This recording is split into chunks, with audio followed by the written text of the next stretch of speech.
Somewhere right now, someone is lying in their bed, wide awake, completely unable to move. Their eyes are open. They can see their room, their ceiling, the outline of their door. Their mind is fully conscious, but their body will not respond. Not a finger, not a toe, not their own voice. And in that stretched, rubber band silence, they feel something else in the room with them. For most of human history, we didn't have a name for this. We had other names: the hag, the nightmare, the crushing spirit, the thing that sits on your chest until you can't breathe. Cultures on opposite sides of the planet who never spoke to each other, who never shared a single word of language, somehow described the exact same demon, sitting in the exact same place, doing the exact same thing. In 2010, two filmmakers took that universal, ancient terror and built a $5 million horror franchise out of it. They called it Insidious. They invented a name for the place your soul supposedly goes when it leaves your body while you sleep. They called it The Further. But here's the question we're going to spend the next hour answering. How much of The Further did they actually invent? And how much of it was already sitting in medical journals, in centuries-old folklore, in true documented deaths, long before a single camera ever rolled? This is the true and considerably darker story behind Insidious.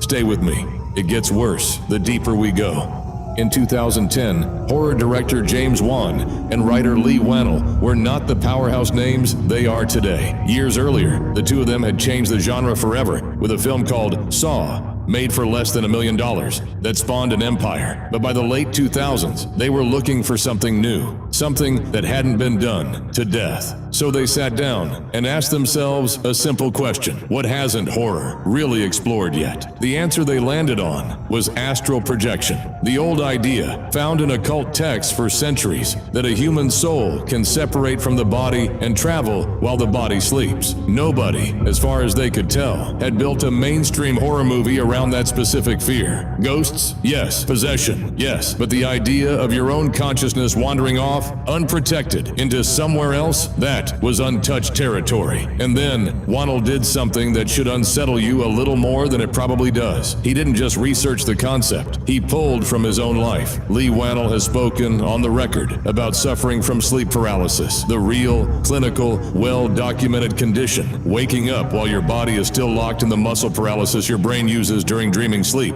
fully conscious and completely unable to move. He has described lying there, aware, frozen, while his mind supplied the terror his body couldn't escape. That experience became the emotional engine of the entire film, but it's the film's most famous monster that has the strangest origin of all. The Insidious franchise's second act is haunted by a spectral figure known online as the Long-Haired Fiend, a lanky, unnaturally still figure that appears in doorways and behind furniture, barely moving, always slightly too close. James Wan revealed in a behind-the-scenes interview exactly where that creature came from. It wasn't concept art. It wasn't a script meeting. It came from a friend of theirs who told them a story from his own life, that one night he woke up and saw a man in a long trench coat with long hair quietly pacing back and forth outside his bedroom door. Wan and Whannell put that image directly into the film, almost unchanged. Let that sit for a second. One of the most disturbing images in modern horror cinema wasn't storyboarded by a production designer. It was described to two friends, secondhand, by someone who says he genuinely lived it. The film was shot in roughly 22 days on a budget of $1.5 million,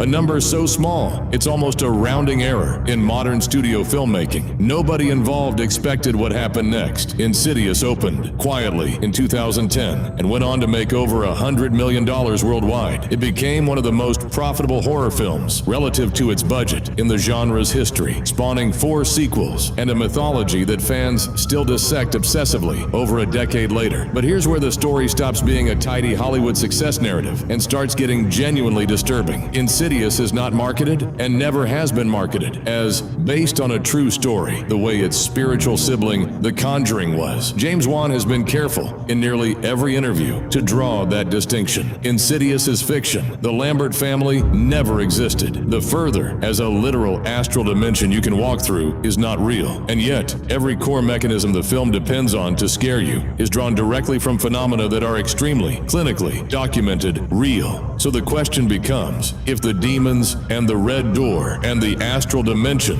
are invented, what exactly is real? What did Juan and Wannel actually find when they went looking? That's where this story gets considerably darker than a movie plot. Because sleep paralysis, the condition Wannel built this entire franchise around, has a much older, much stranger, and in some documented cases, much deadlier history than most horror fans realize. Here is what is actually, medically, happening to a person during an episode of sleep paralysis, stripped of any folklore at all. Every night, when you enter REM sleep, the stage where most vivid dreaming happens, your brain does something remarkable. It deliberately paralyzes most of your voluntary muscles. Doctors call this REM atonia. It exists for a very good, very practical reason, to stop you from physically acting out your dreams. Without it, every nightmare you've ever had, you would have thrashed, run, fought, or screamed your way through in real life. Sleep paralysis happens when that system misfires, when your conscious mind wakes up before your body's paralysis switches off. For anywhere from a few seconds to a few agonizing minutes, you are fully awake,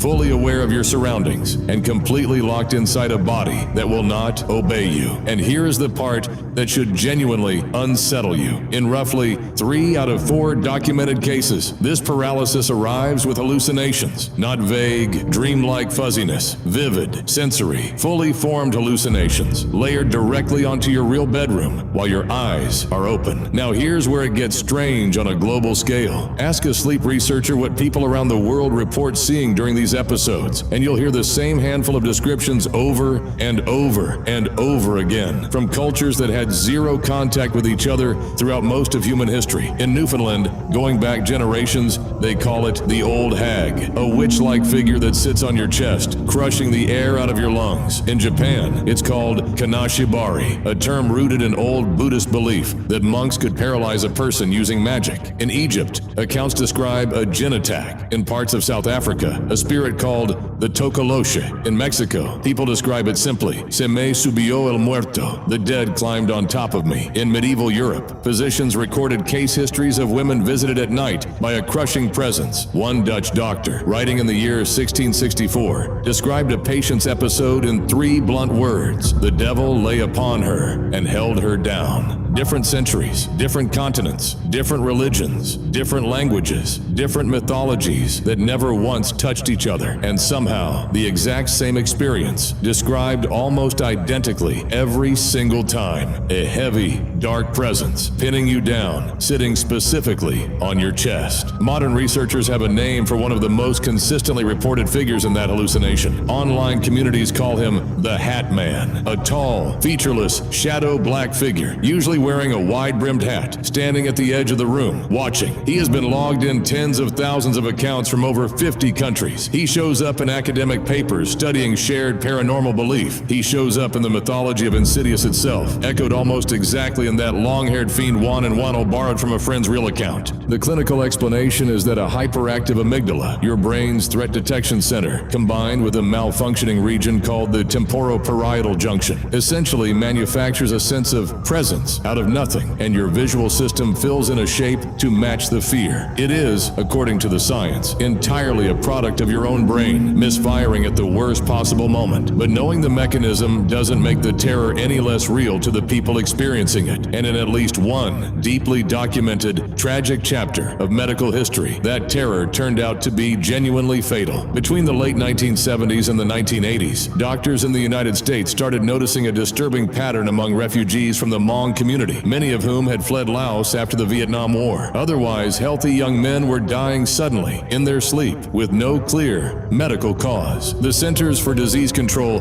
eventually classified it under a name almost too clinical for what it describes: sudden, unexplained nocturnal death syndrome. But the Hmong community already had a name for what was happening. They called it Tsog Swam, the crushing spirit. Generations of their folklore had already described a nocturnal presence that would sit on a sleeping person's chest and, in the worst cases, take their life. Current medical consensus suggests that severe, repeated sleep paralysis episodes, combined with an underlying genetic vulnerability to cardiac arrhythmia and the extreme psychological stress of displacement and war trauma, may have triggered triggered fatal heart events in these men during the exact moment they believed the crushing spirit had come for them. Read that again. A phenomenon that inspired a horror movie franchise has a documented real-world body count. So if sleep paralysis is disturbing enough to have killed people in recorded medical history, what about the other half of Insidious's mythology? What about the idea the entire franchise is actually built on top of? That during these episodes, something doesn't just visit you, something can pull you out of your body completely. In the world of Insidious, when a person's soul leaves their body, it doesn't just float gently above the bed, the way old ghost stories describe. It travels to an entire other dimension, a dark, layered, labyrinthine realm the films call The Further, populated by the trapped and the malevolent, where time barely functions the way it should. It's one of the more original inventions in the franchise, but the underlying idea that consciousness can detach from the body and travel somewhere else entirely is centuries older than cinema itself and stranger than most horror fans realize. The term astral projection comes from occult traditions dating back hundreds of years, describing the idea of an astral body, a subtle, secondary version of yourself, connected to your physical body by something often described as a silver cord, capable of separating and roaming freely while you sleep.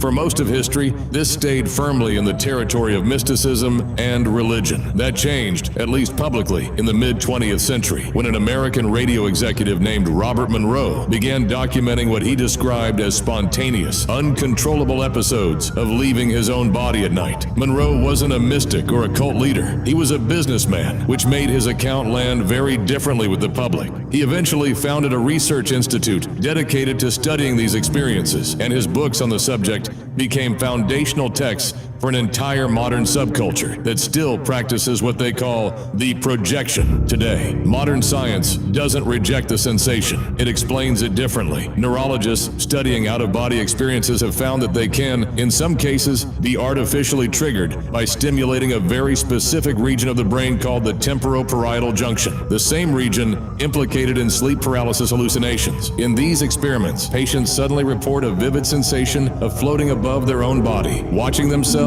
from outside, all from a small electrical pulse to a precise patch of brain tissue, with no soul, no astral cord, and no other dimension required. Out-of-body experiences are also a well-documented feature of near-death experiences. Patients who have technically died and been resuscitated, some of whom report floating above the operating table, watching doctors work on their own body, sometimes recalling specific, verifiable details of the room that they should have had no way to see. Researchers remain genuinely divided on how to explain this. Some argue it's residual brain activity firing in dying tissue, constructing a coherent hallucination out of fragments of real sensory information the brain absorbed during the fading moments of consciousness. Others argue the phenomenon simply hasn't been adequately explained yet. Whichever side of that debate you land on, here's the part that should sit with you a little longer than it probably will. Two of the most reliably documented triggers for the sensation of your consciousness leaving your body, sleep paralysis and near-death trauma, are two of the most vulnerable,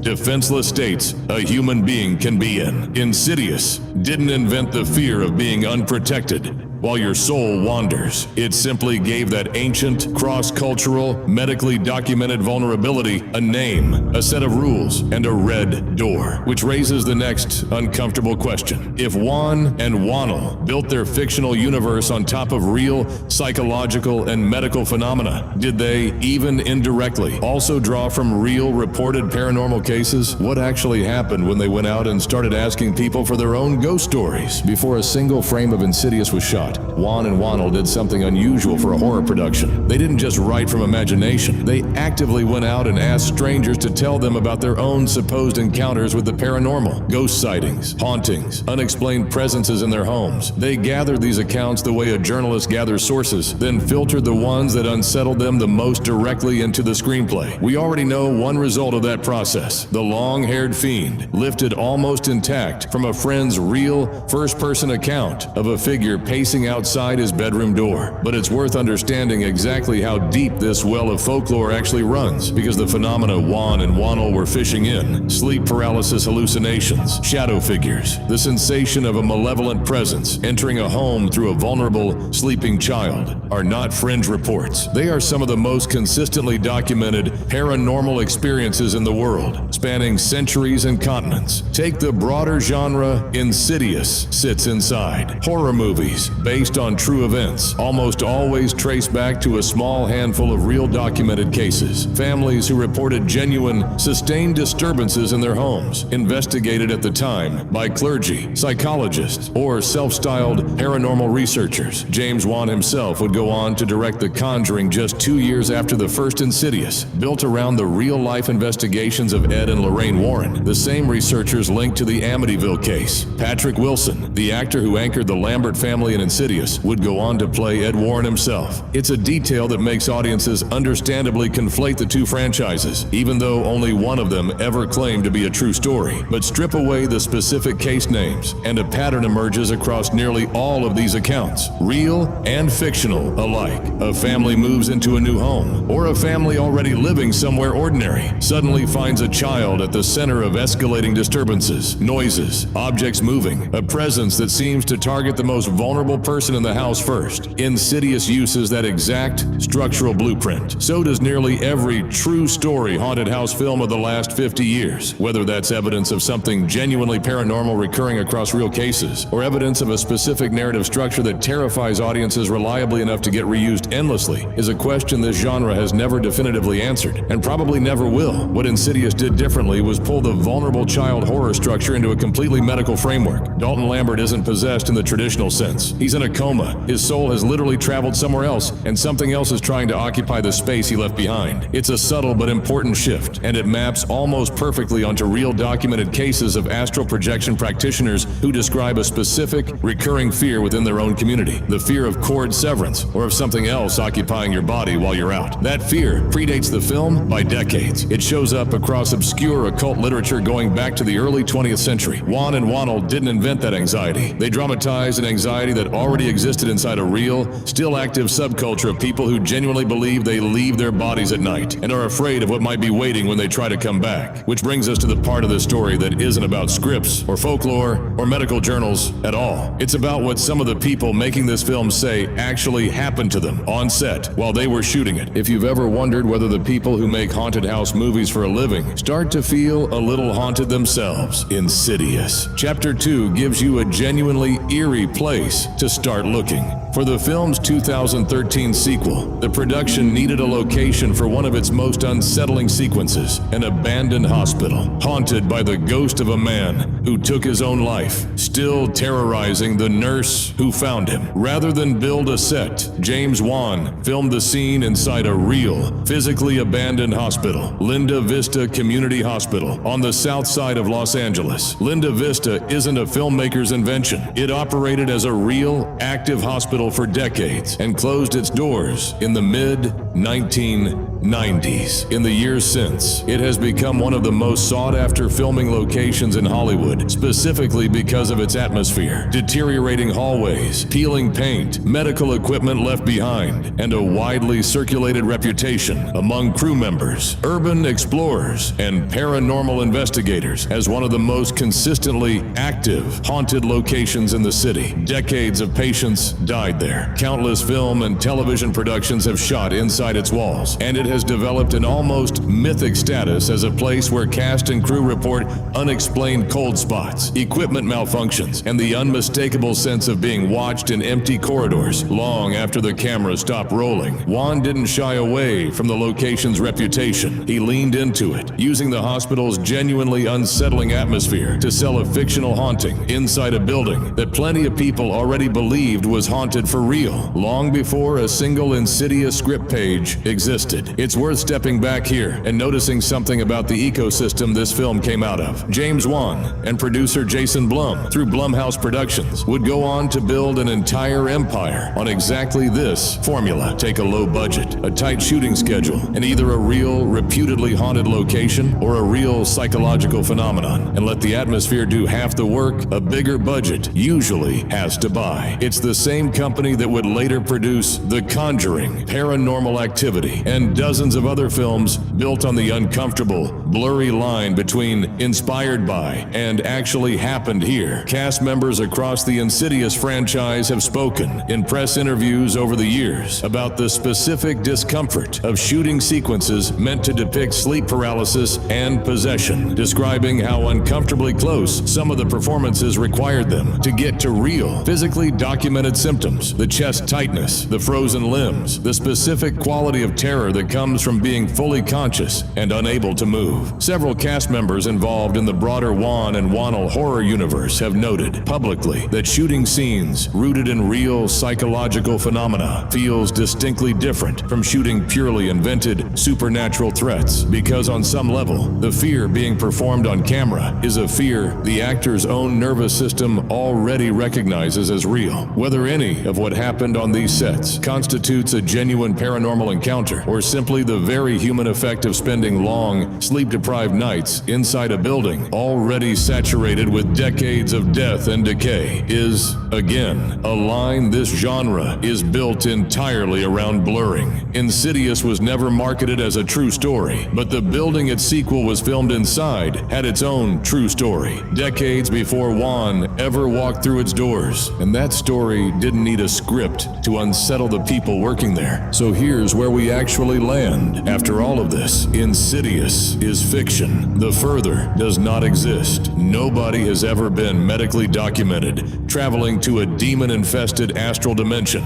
and coming back. But nearly everything the film uses to frighten you was already real before it existed. Sleep paralysis is real and clinically documented and has a body count. The sensation of leaving your own body is real enough that neurologists can trigger it on command with a small electrical current to a precise point in your skull. The specific recurring image of a dark, watching figure standing at the edge of your bed has been independently reported in almost identical form by people on opposite sides of the planet who never once spoke to each other for as long as we have written language to record it, which leaves us with a genuinely uncomfortable question to close on. If cultures that never had any contact with each other all independently arrived at the same description of the same presence, sitting in the same place, doing the same thing to people at their most physically defenseless, is that just the human brain making the same predictable mistake over and over for thousands of years? Or did they all happen to be describing the exact same thing? Nobody has ever been able to fully answer that. Not the neurologists, not the folklorists, not the two friends who once sat down to write a $5 million horror movie and ended up borrowing a real man's real testimony